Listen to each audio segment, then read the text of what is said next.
This video was brought to you by Ground News. As Trump's tariffs roil the international trading order, affected countries have started looking for new trade deals to offset any Trump-related disruption. For its part, the EU has revived negotiations with a whole load of countries, and there have even been reports that the bloc is revisiting a stalled plan to forge some sort of deal between the EU and the Indo-Pacific Trade Bloc, known as the Comprehensive and Progressive Agreement for Trans-Pacific Partnership, or CPTPP. When this idea was first floated by Finland and Sweden last year, it initially failed to garner much support, as both blocs look for ways to preserve the rules-based global trading system post-Trump. So in this video, we're going to take a look at what the CPTPP actually is, why the EU may be looking to join the trade bloc, or at least agree on some kind of cooperation deal, and whether it could actually happen.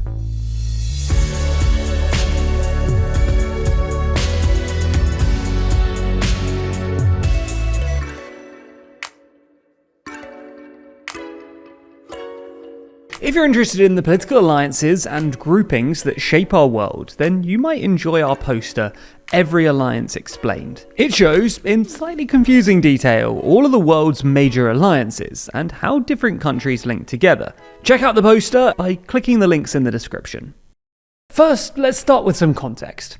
The CPTPP is a massive free trade agreement between Australia, Brunei, Canada, Chile, Japan, Malaysia, Mexico, New Zealand, Peru, Singapore, Vietnam, and most recently, as of 2023, the UK. The CPTPP, previously known as just the TPP, was first really conceived by Barack Obama in 2009 as the economic basis for his so-called pivot to Asia. Originally, Obama's plan was to use the CPTPP to create a trade bloc that was so big that China would be eventually tempted to apply, and then use the subsequent negotiations to pressure the Chinese into agreeing to regulations relating to stuff like intellectual property and state-owned enterprise, which are covered by the CPTPP. For context, the US has long complained that Chinese companies habitually steal intellectual property from American companies, and that China subsidizes its state-owned companies to undercut their American counterparts. However, during Donald Trump's first term, and after only 3 days in office, the US president withdrew the US from the bloc, because he essentially believed that free trade agreements were bad for American industry. Japan decided to push on with the agreement anyway, and today the countries involved represent about 17% of global GDP, making it one of the largest free trade agreements in the world. Somewhat ironically, China actually applied to join the bloc in late 2021, but its application was rejected by both Japan and Australia. Other countries to apply include Costa Rica, Ecuador, Indonesia, Taiwan, Ukraine, and Uruguay. While the Philippines, South Korea, and Thailand have all previously expressed interest in joining the bloc, but are yet to formally apply.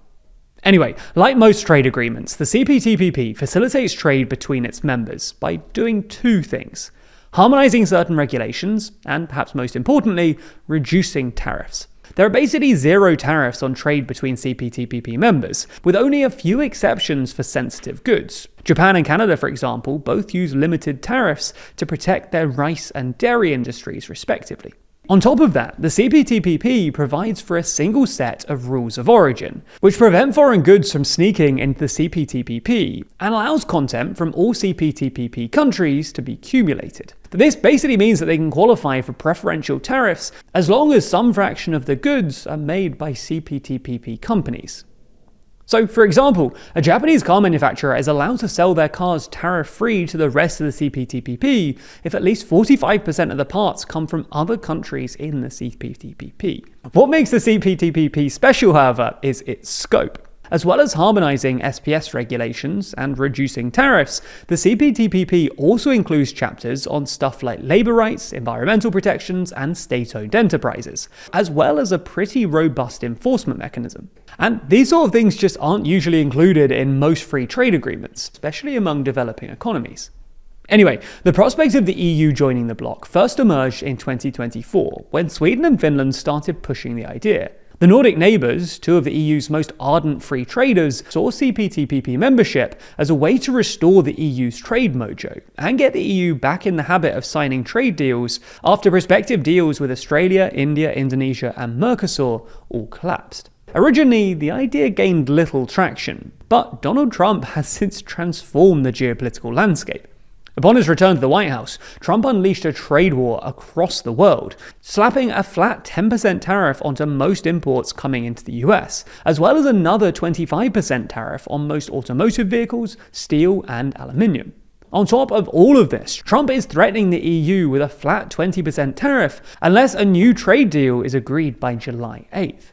This disruption has restarted the conversation about the EU possibly joining the CPTPP, or at least agreeing some kind of deal, in order to offset any Trump-related disruption to trade. The hope here is that joining the CPTPP might help the EU in reducing its dependence on the US market, which currently accounts for 20.6% of the EU's total goods exports, and help both sides combat what they see as China's unfair trade practices, which has become a particularly acute issue in Europe as China diverts its export surplus from the US to the EU.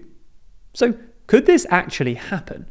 Well, an EU Commission official told the Financial Times that talks between the two blocs were still in its infancy, but that discussions were progressing. Among the CPTPP, a handful of members are reportedly on board, with the most vocal supporters being New Zealand, Canada, and Singapore. Meanwhile, Australia, the current chair of the CPTPP's rotating presidency, is expected to resume its stalled EU-Australia trade talks under its new Labour government, which won last week's general election. EU diplomats suggest that these bilateral talks could also serve as a political forum for a broader EU-CPTPP dialogue, as could an upcoming trade summit in South Korea. Furthermore, the EU already has bilateral trade deals with 9 CPTPP members, and free trade agreements with Japan, Canada, Vietnam, and Singapore, which should make negotiating a new deal significantly easier. If it did happen, a CPTPP EU deal would create the world's largest free trade zone, mixed between developed and emerging economies without the US. Nonetheless, there are still quite a few obstacles in the way. Firstly, the EU generally struggles to sign free trade deals at the moment. The EU's strict data protection laws, for instance, which has historically not compromised on in trade agreements, contrast with the CPTPP's emphasis on freer data flow.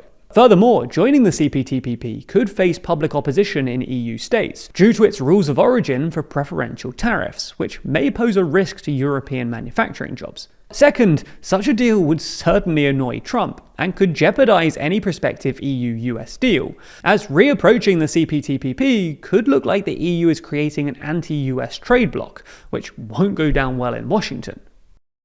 But none of the options here are easy, and the EU striking some kind of trade deal with the US is a complex and nuanced story of its own. And as such, there's plenty more to read about this online, with 83 sources reporting on it.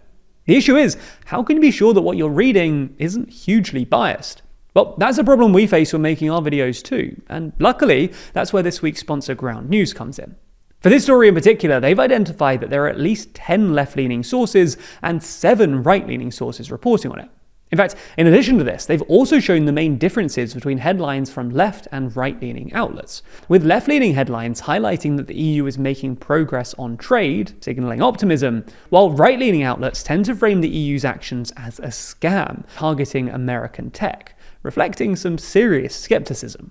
We're able to do that because of our sponsor Ground News, whose incredible website and app lets you discover the news and pulls back the curtain on media bias. That's because every story comes with a quick visual breakdown of the political bias, factuality, and ownership of the source's reporting, all backed by ratings from 3 independent news monitoring organizations. But one of the best parts of the app is their blind spot feed. It presents you with stories and articles that haven't been reported on by one side of the aisle or the other, helping you better break out of your media bubble and discover what those on the other side of the political spectrum are really saying. This is all in addition to the bias distribution we mentioned earlier, and together, these fantastic features help you to figure out exactly who's behind the stories you're reading, and what agenda they might have. Ground News is such a useful tool for our current media landscape, and I think that an app like this will only become more essential as the media landscape continues to evolve. So if you're interested in everything that Ground News has to offer, you can get 40% off the Unlimited Access Vantage plan by using the link in the description, or by scanning the QR code on screen. And this offer is only available here, so make sure you go to ground.news/TLDR or click the link in the description to get started and support an independent news platform working to make the media landscape more transparent.